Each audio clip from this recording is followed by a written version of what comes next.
Welcome to another edition of Florida Newsmakers with Attorney General Pam Bondi.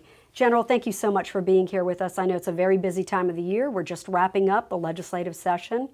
But let's get started with the Deepwater Horizon oil spill, disaster in the Gulf of Mexico. 3 years since that time period, and you filed a lawsuit. Tell us why. Absolutely. And Alia, it truly was a disaster. And it's been a disaster for our state because we're a tourism state, and BP and Halliburton will be held accountable. We worked on negotiating the case, and under law, we were required to present them with an offer, and they insulted us by not even responding to that offer, and we filed a lawsuit. And we are fully prepared to try this case and make sure that BP and Halliburton are held accountable for the disaster that they caused to our great state. And you're looking for almost $6 billion. How important will that be? $5.488 billion, which goes for past and any future damage to our state. And if anybody tries to say that our entire state was not affected by this, they are mistaken. Even Ken Feinberg, when he paid claims out, he paid them out to our entire state. And so my job as Attorney General is to bring in as much money of lost tax revenue to our citizens and our taxpayers as possible. So in addition to this lawsuit, I know you've been very busy and very active this legislative session. You have been a great supporter of the servicemen and women who serve us overseas.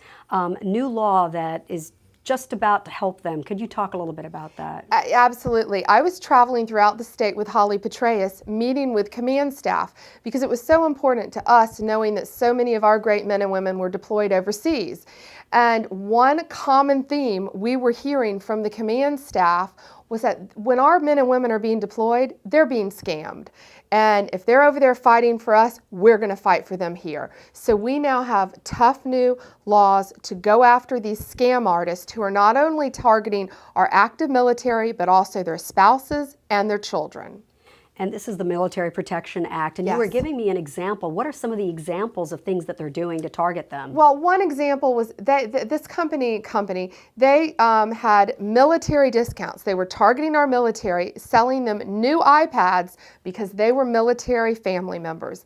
And yet these iPads were trash, they were refurbished, they were broken, and so they were just stealing from our military because they were active military.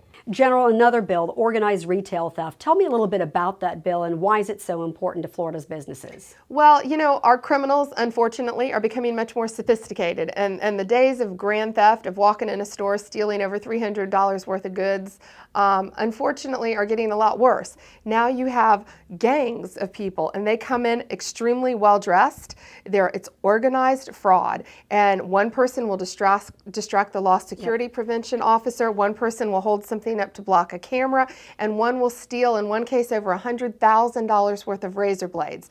This is also a gateway crime because this money is being used to fund illegal drug activity and often gang membership. So we now have enhanced penalties to target these guys and put them out of business because this affects our taxpayers as well because it's going to drive prices up. Another priority of yours, synthetic drug use, fighting against it, ensuring that kids across the state are safe, pulling new products off the shelves. Can you talk a little bit about that? I know it's something that has been a top priority to you. It hasn't, and it's been a personal obsession because these are creative chemists and they're targeting our kids. And at first, it's called Purple Sky, Vanilla Haze, all different names. And now, though, the packaging has changed. And a lot of the packaging is Scooby-Doo, the Joker, and for parents, it's in metal foil packets. Some of it's called cotton candy, and when you touch it, it actually feels like cotton candy. They're going after our 14-year-old kids with this stuff. Kids are buying it, and they're buying it at convenience stores. And you personally have walked into convenience stores where you've actually seen some of these products. I sure have. I've taken pictures of it. I've sent them to law enforcement and put these guys out of business. And I'll tell you, don't do that at home. If you see this being sold, call your local law enforcement. And you have a lot of this information on your actual website too, myfloridalegal.com. Yes, myfloridalegal.com, and parents, go to our website, look at what these drugs look like, because sadly some convenience stores are still selling them. The good oil companies and convenience stores have partnered with us. This is illegal. It's not just synthetic marijuana, it's a hallucinogenic, it's a psychotic.